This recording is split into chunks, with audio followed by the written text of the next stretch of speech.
আওয়ামী লীগের আমলে বিতর্কিত সব নির্বাচনের অনিয়ম তদন্তে দুদক। শেখ হাসিনার নিশিরাতের ভোটের সারথীদের ছাড় না দেওয়ার হুঁশিয়ারি।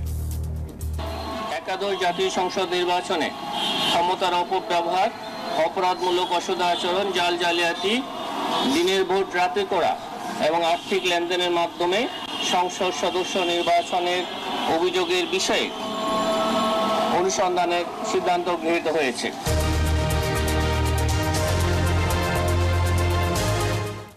দর্শক দেখছিলেন প্রধান শিরোনামে এছাড়া আরো থাকছে,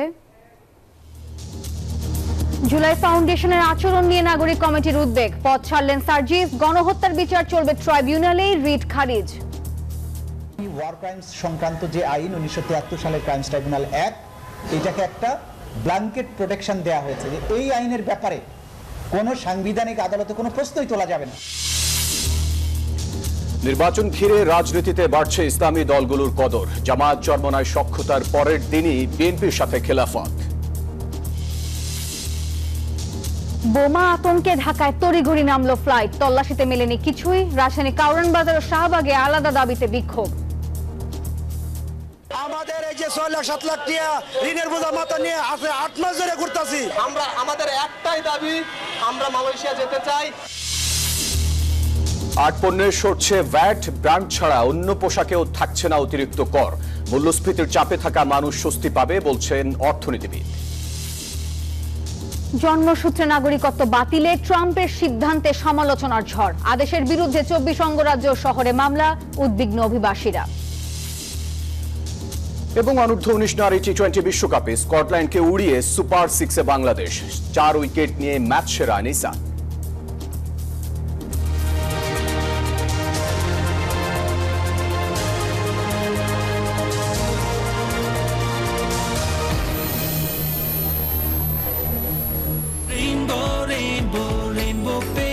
Rainbow Paints, the color of joy.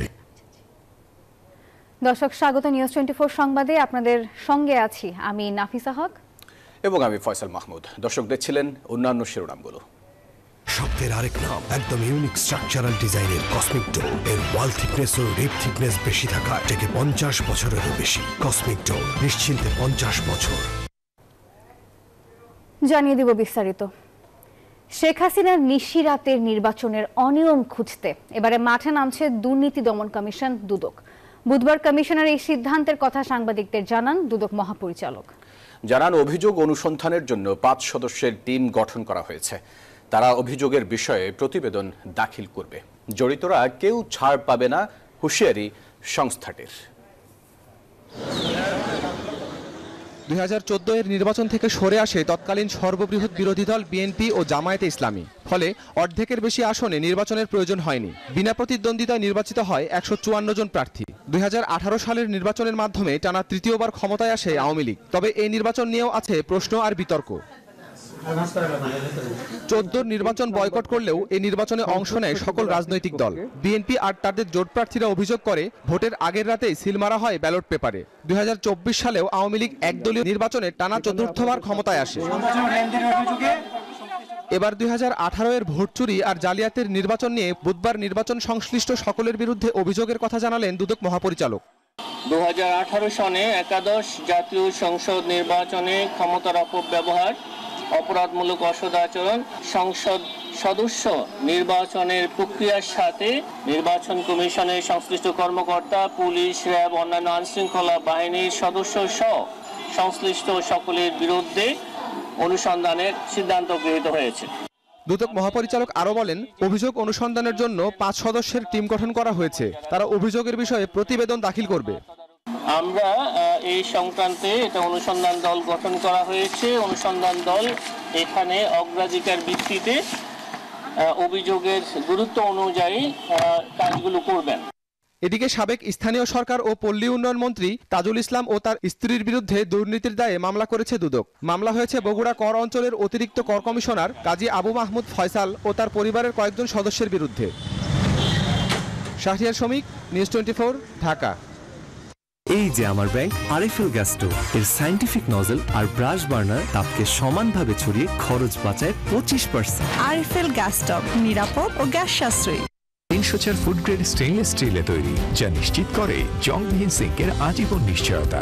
RFL kitchen sync, স্বাস্থ্যকর কিচেনের চিরস্থায়ী সমাধান। দর্শক, রাজনীতিতে বাড়ছে ইসলামী দলগুলোর কদর। মঙ্গলবার বরিশালে ইসলামী আন্দোলনের আমির এবং চরমোনাই পীরের সঙ্গে জামায়াত আমিরের সাক্ষাতে ঘোষণা আসে নির্বাচনী ঐক্য গড়ার। আর তার ঠিক একদিন পরই বিএনপি বৈঠক করেছে সাবেক জোটসঙ্গী খেলাফত মজলিসের সাথে। তারা বলছেন, গণতন্ত্র পুনঃপ্রতিষ্ঠার অবশিষ্ট কাজে ঐক্যমতের ভিত্তিতেই পথ চলবে দুই দল। প্রয়োজনীয় সংস্কার শেষে সুষ্ঠু নির্বাচনের প্রত্যাশা খেলাফত মজলিসের। নির্বাচনের আগে বরাবরই বাংলাদেশে গুরুত্ব বাড়ে ইসলামী দলগুলোর। ভোটের হিসেব নিকেশে ইসলামী দলগুলোকে কাছে টানার চেষ্টা করে বড় দলগুলো। এবারও তার ব্যতিক্রম নয়। মঙ্গলবার বরিশালে ইসলামী আন্দোলন বাংলাদেশের আমির ও চরমোনাই পীর মুফতি সৈয়দ মোহাম্মদ রেজাউল করিমের সঙ্গে জামায়াতে আমিরের সৌজন্য সাক্ষাৎ হয়। এরপর থেকে জোরদার হয় ইসলামী জোট গঠনের আলোচনা। তার একদিন পরেই বিএনপির সঙ্গে খেলাফত মজলিসের বৈঠক। দীর্ঘদিন পর গুলশানে বিএনপির চেয়ারপারসনের কার্যালয়ে দুদলের নেতাদের উপস্থিতিতে এই বৈঠক অনুষ্ঠিত হয়। বিএনপির স্থায়ী কমিটির সদস্য নজরুল ইসলাম খান বলেন, কোনো ইসলামী জোট নিয়ে দুশ্চিন্তা দেখছে না তাদের দল। যারাই আন্দোলন সংগ্রামে যুক্ত ছিল তাদের সবাইকে সাথে নিয়ে আমরা একযোগে ঐক্যবদ্ধভাবে এই দেশের জনগণের কল্যাণ করার জন্য চেষ্টা করব। এই সময় খেলাফত মজলিসের মহাসচিব বলেন, জাতীয় ঐক্য সুসংহত করতেই এমন সংলাপ। সংস্কার শেষে দ্রুত নির্বাচন অনুষ্ঠানে বিএনপির সাথে একমত তারাও। সবাই কিনা জাতীয় ঐক্য সাধন করা, জাতীয় ঐক্য হচ্ছে 5 আগস্ট যে ঐক্যটা হয়েছিল এটা অটুট রাখার। কারণ ইতিমধ্যে কিছু ভিন্ন চিত্র আমি দেখতে পাচ্ছি। এই জন্য আমরা তোমার হচ্ছে বিভিন্ন ঐক্য, জাতির স্বার্থে আজকে ঐক্য করার জরুরি বিষয় আমরা মনে করি। এই জন্য আমরা বিএনপির সঙ্গে আলাপ করতে এসেছি এবং আলাপ করে আমরা এবারে একমত হয়েছি। এদিকে দুপুরে জাতীয় প্রেস ক্লাবে এক আলোচনায় বিএনপির স্থায়ী কমিটির আরেক সদস্য আমির খুসরু বলেন, গণতান্ত্রিক প্রক্রিয়ার বাইরে গিয়ে সংস্কারের সুযোগ নেই। প্রয়োজনীয় সংস্কার শেষে সুষ্ঠু ভোটের প্রত্যাশা তার। যতদিন বাংলাদেশে যে জন্য আমরা আন্দোলন করেছি, যে বাংলাদেশের আজকে যে গর্তের মধ্যে পড়েছে, এই স্বৈরাচার দানব সৃষ্টি হয়েছে কেন, এই দৈত্য কেন সৃষ্টি হয়েছে, এই ফ্যাসিস্ট কেন সৃষ্টি হয়েছে? কারণ তারা জনগণের কাছে দায়বদ্ধ ছিল। আওয়ামী লীগের গুম খুনের বিচার, দ্রব্যমূল্য নিয়ন্ত্রণ, আইন শৃঙ্খলার উন্নয়ন সহ স্বৈরাচার যাতে পুনরায় মাথাছাড়া দিতে না পারে সেই বিষয়ে ঐক্যবদ্ধ থাকার আহ্বান জানান নেতারা। বাংলাদেশের জনগণকে ভোট থেকে বঞ্চিত করে। তাহমিদ আমিন, নিউজ 24, ঢাকা। বিজলি কেবলস যে কোনো স্থাপনার বৈদ্যুতিক সংযোগকে রাখে নিরাপদ। এর স্ক্রিন কোটেড ইনসুলেশন সম্পূর্ণ ফায়ার রিটার্ডেন্ট, তাই বিজলি কেবলস নিজেই নিজেকে নেভায়। বিজলি কেবলস, নিরাপদ আজীবন। জুলাই স্মৃতি ফাউন্ডেশনের কার্যক্রম নিয়ে অসন্তোষ প্রকাশ করে সংগঠনটির প্রধান নির্বাহী মীর মাহবুবুর রহমান স্নিগ্ধর কাছে চিঠি দিয়েছে জাতীয় নাগরিক কমিটি। চিঠিতে সংগঠনটির কার্যক্রম নিয়ে শহীদ এবং আহত পরিবারদের নানা অভিযোগ তুলে ধরা হয়েছে।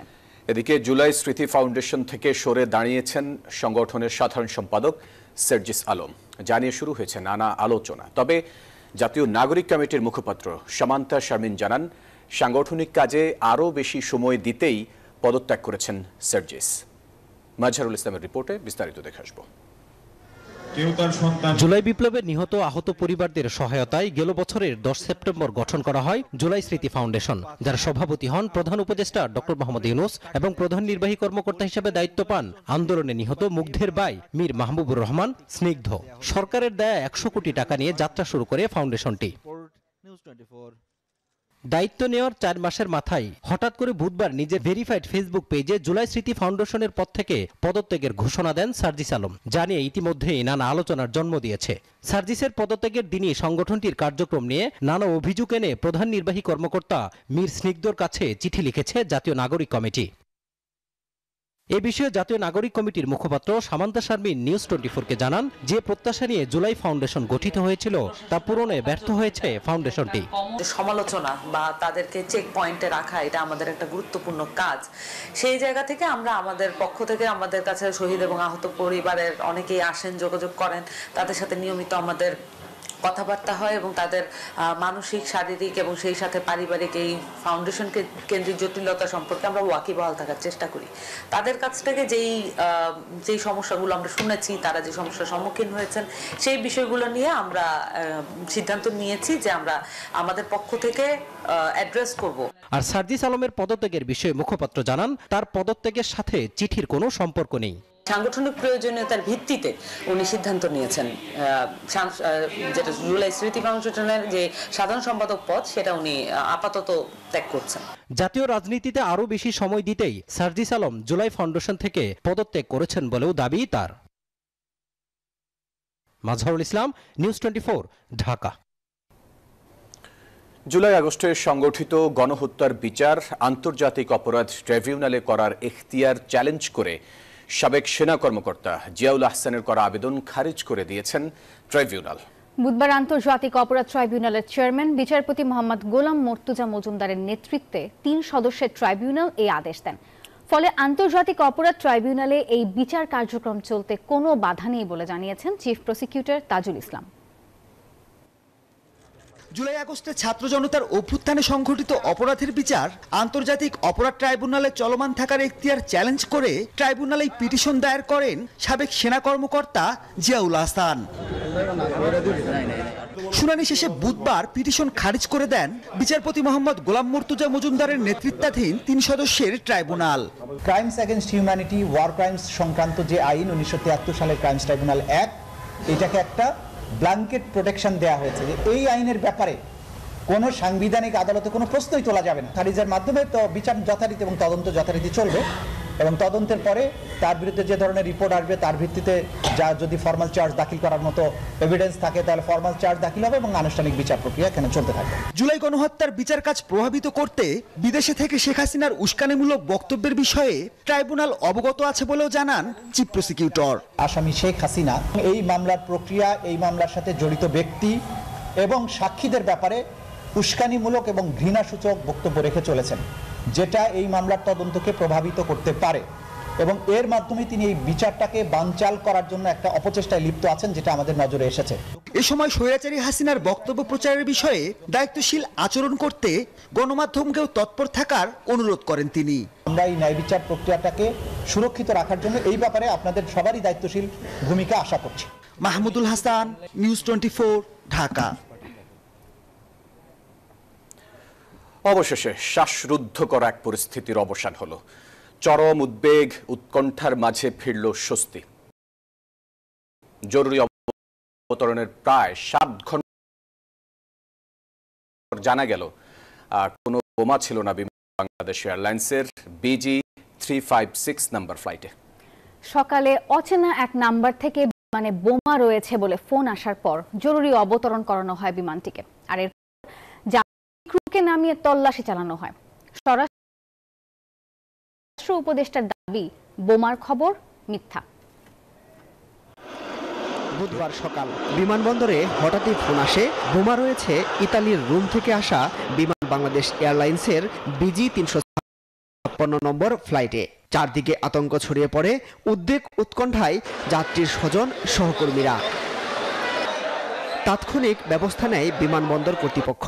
জোরদার করা হয় সামগ্রিক নিরাপত্তা। সকাল 9টা 20 হযরত শাহজালাল আন্তর্জাতিক বিমানবন্দরে জরুরি অবতরণ করে বিমানটি।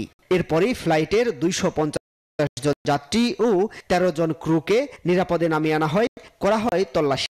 ফোন দিয়ে বললো যে ওরা সেফ আছে, ওদেরকে এক জায়গায় রাখা হয়েছে। যখন নামাইছে তখন আমাদেরকে বলছে আপনারা কেউ লাকিস নেবেন না, লাকিস না নিয়ে বাইরে যান। যখনই আমরা এয়ারপোর্টে বিমানটা ল্যান্ড করে তখন দেখলাম যে মোটামুটি 500-700 হবে আনসার, বিডিআর, আর্মি।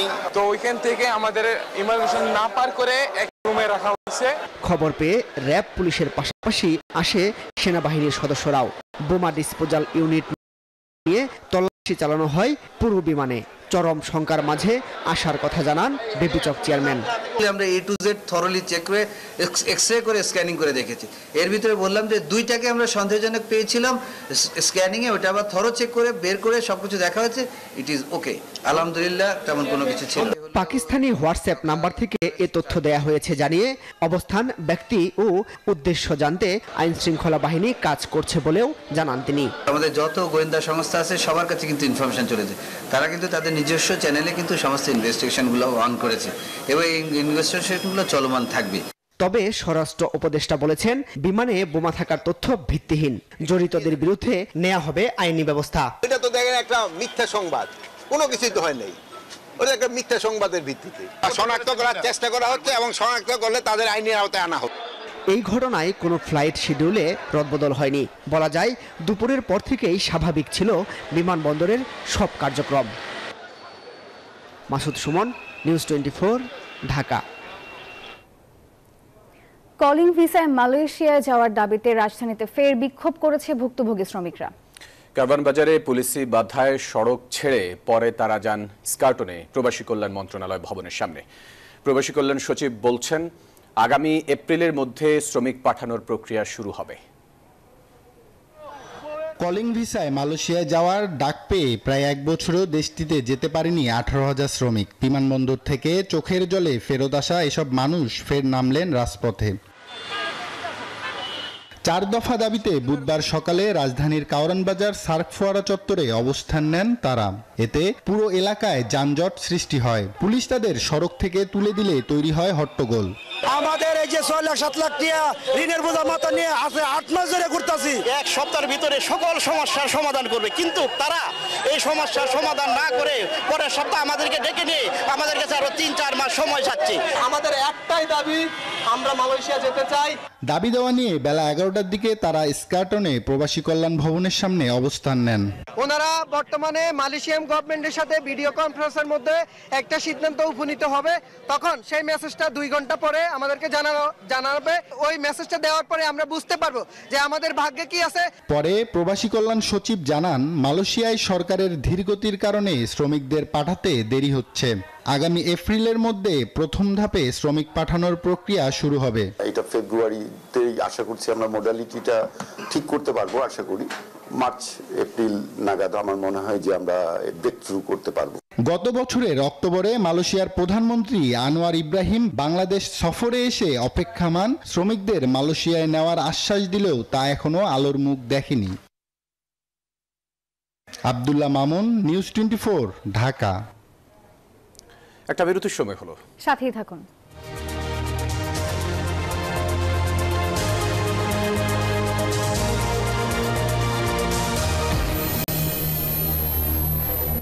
নুডলস খান নাই? তাহলে তো নুডলসই খান নাই। আরো ইজি।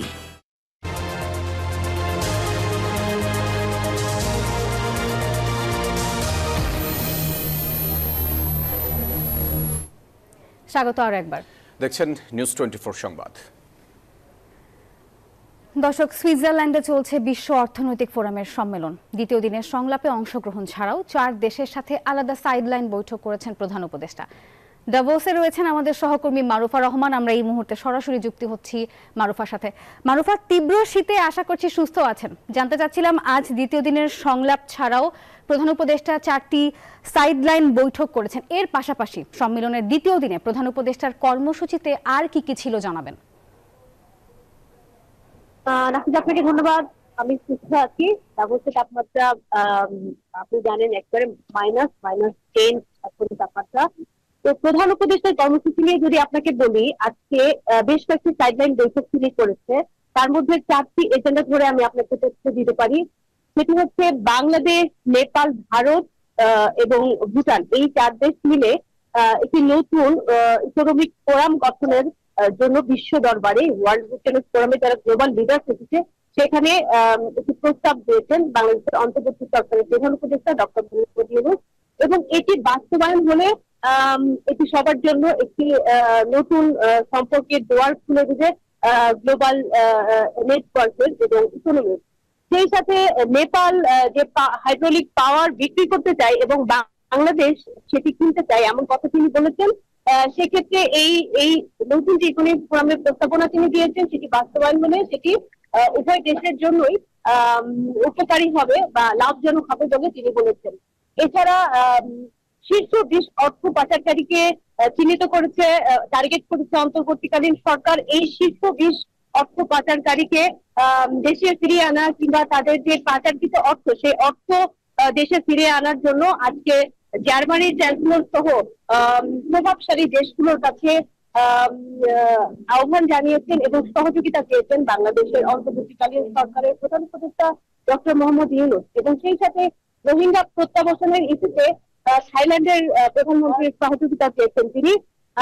এছাড়াও আরো বেশ কিছু গ্লোবাল ইস্যুতে এই বৈঠক দ্বিপাক্ষিক বৈঠকে আলাপ করেছে এবং দ্বিপাক্ষিক বৈঠকে প্রভাবশালী দেশগুলো বাংলাদেশের চলমান যে অর্থনৈতিক পরিস্থিতি সেই প্রেক্ষিতে বলেছে বিনিয়োগের একটি সম্ভাবনা বাংলাদেশে তৈরি হতে পারে এবং সেই সম্ভাবনাকে আরো টেকসই করার জন্য একটি অর্থনৈতিক হাব বাংলাদেশে তৈরি করার কথা চিন্তা করা হচ্ছে।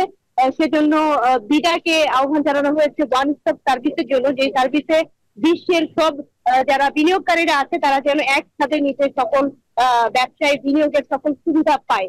এছাড়াও আরো বেশ কয়েকটি ইস্যুতে গ্লোবাল ওয়ার্মিং ছাড়াও আপনি জানেন যে বাংলাদেশ জলবায়ু ক্ষতিগ্রস্তদের মধ্যে অন্যতম একটি দেশ পৃথিবীর দিকে, সেই জলবায়ু ক্ষতিগ্রস্ত দেশ হিসেবে কথা বলেছেন প্রধান উপদেষ্টা।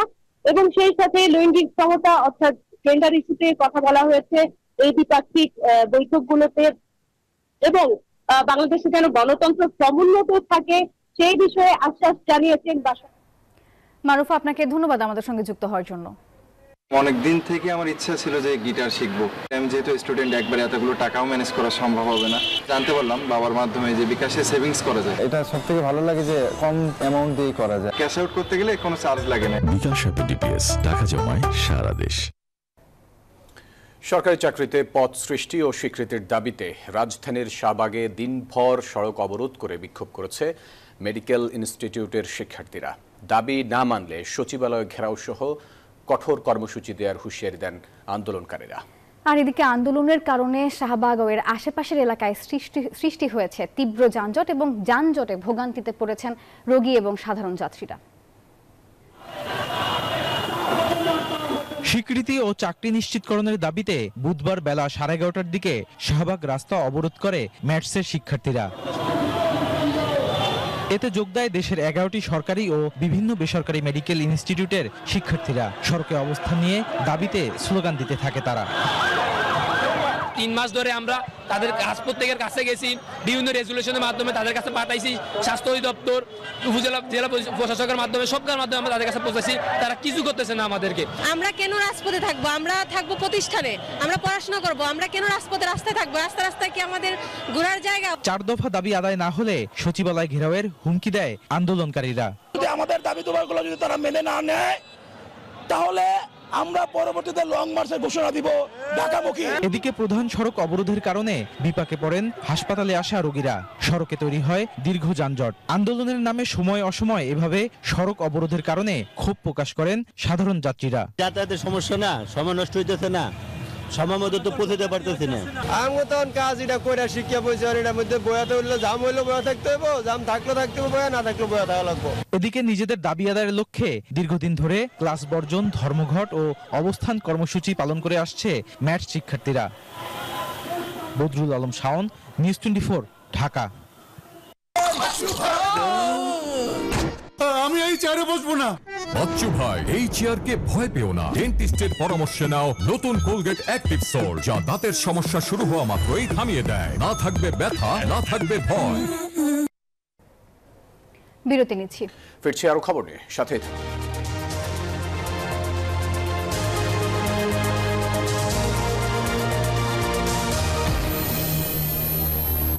নুডলস খান নাই? তাহলে তো নুডলসই খান নাই। নুডলস খান নাই তো নুডলসই খান নাই।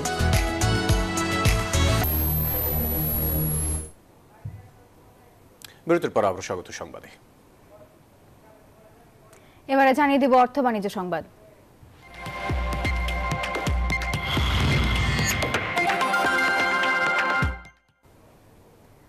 সমালোচনার মুখে অবশেষে বেশ কিছু পণ্য ও সেবায় ভ্যাট বৃদ্ধির সিদ্ধান্ত থেকে সরে আসলো এনবিআর। তবে এখনও বাড়তি ভ্যাট বহাল রয়েছে বেশিরভাগ পণ্যে। নতুন শুল্ক জারি করার 9 দিন পর প্রজ্ঞাপন জারি করে এই সিদ্ধান্ত জানালো সংস্থাটি। অর্থনীতিবিদরা বলছেন, ভ্যাট বাড়ানোর পর কমানোর সিদ্ধান্তে খুব একটা স্বস্তি মিলবে না জনজীবনে। নতুন বছরের শুরুতে এবং 2024-25 অর্থ বছরের মাঝপথে হঠাৎ শতাধিক পণ্য ও সেবায় বাড়তি সম্পূরক শুল্ক, ভ্যাট ও উৎসে ভ্যাট আরোপ করে এনবিআর। খাত সংশ্লিষ্ট উদ্যোক্তা, ভোক্তা এবং অর্থনীতি বিশ্লেষক পর্যায় থেকে শুরু হয় চরম সমালোচনা।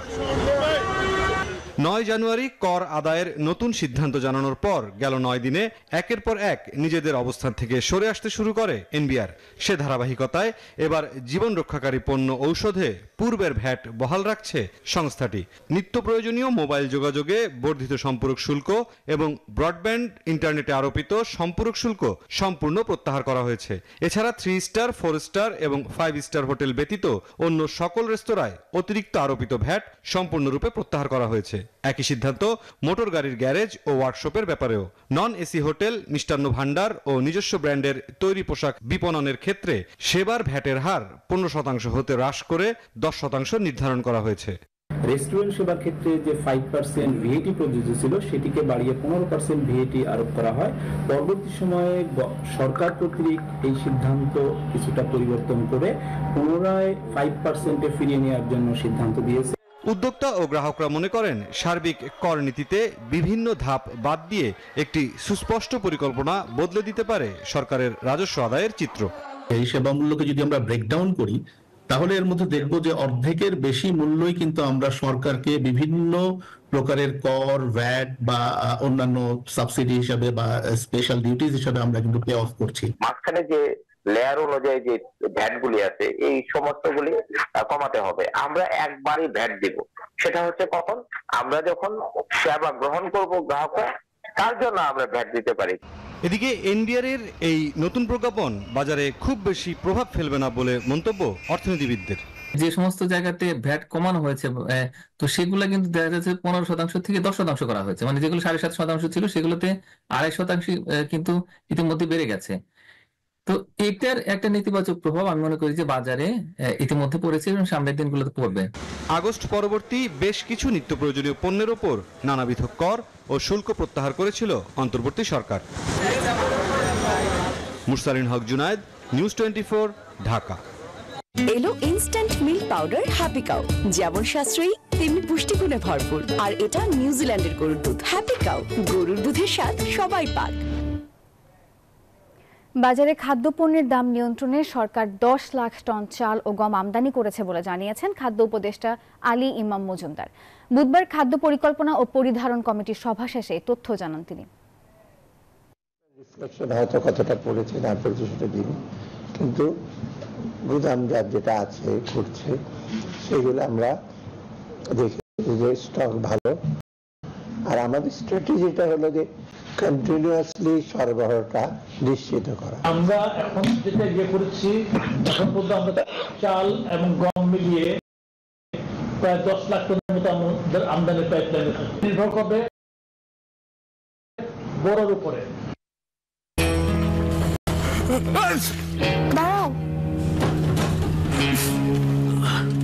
এখন তো ওনাকে জীবাণুদের থেকে বাঁচালেন, কিন্তু সারাদিন কে বাঁচাবে? ডেটল বাঁচাবে, কারণ ডেটল সাবান দেয় জীবাণুর বিরুদ্ধে 12 ঘন্টার সুরক্ষা বলয়। সুরক্ষার বিশ্বাস থাকুক দিনভর। ডেটল। সংবাদের সময় হলো আরো একটি বিরতির, সাথে থাকুন।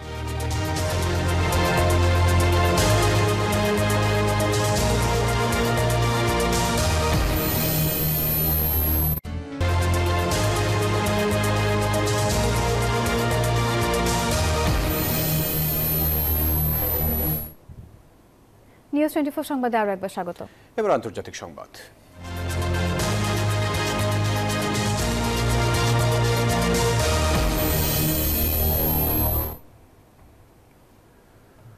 যুক্তরাষ্ট্রে জন্মসূত্রে নাগরিকত্ব পাওয়ার সুযোগ বাতিল করে প্রেসিডেন্ট ট্রাম্পের নেওয়ার সিদ্ধান্তে সমালোচনার ঝড় উঠেছে। খোদ মার্কিনিরাও ক্ষোভ জানাচ্ছেন।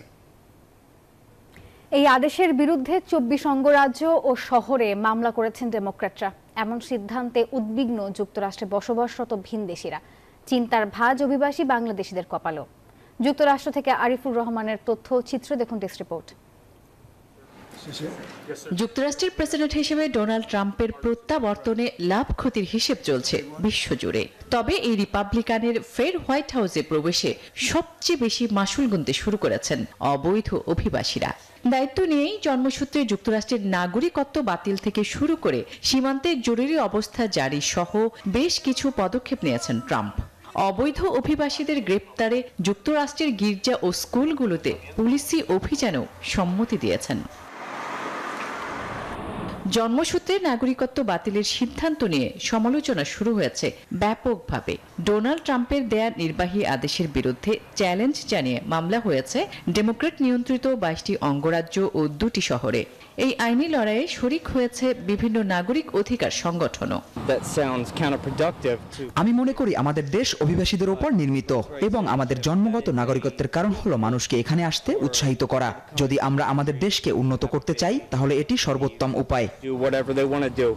ট্রাম্প প্রশাসনের এই সিদ্ধান্তে হতাশা প্রকাশ করেছে যুক্তরাষ্ট্রে বসবাসরত ভিনদেশীরা। চিন্তার ভাঁজ অভিবাসী বাংলাদেশিদের কপালেও। তবে এই আইনে আগে যারা নাগরিকত্ব পেয়েছেন তাদের উপর কোনো প্রভাব পড়বে না বলে জানিয়েছেন বিশেষজ্ঞরা।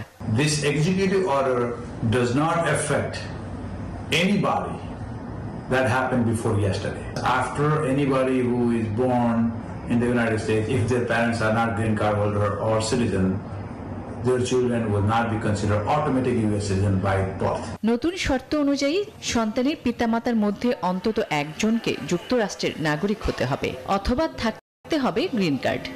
তবেই তাদের সন্তানদের ভবিষ্যতে যুক্তরাষ্ট্রের নাগরিক হওয়ার সুযোগ মিলবে। Desk report, news 24। জানিয়ে দিব খেলার খবর।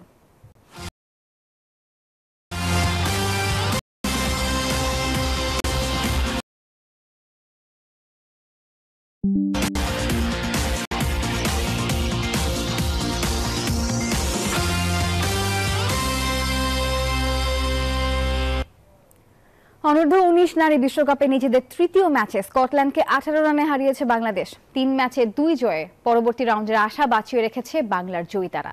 মালয়েশিয়ার বাঙ্গিতে শুরুতে ব্যাট করতে নেমে জুনিয়র টাইগ্রেস নারীরা নির্ধারিত ওভার শেষে সংগ্রহ করে 9 উইকেটে 121 রান। দলের পক্ষে সর্বোচ্চ 29 রানের ইনিংস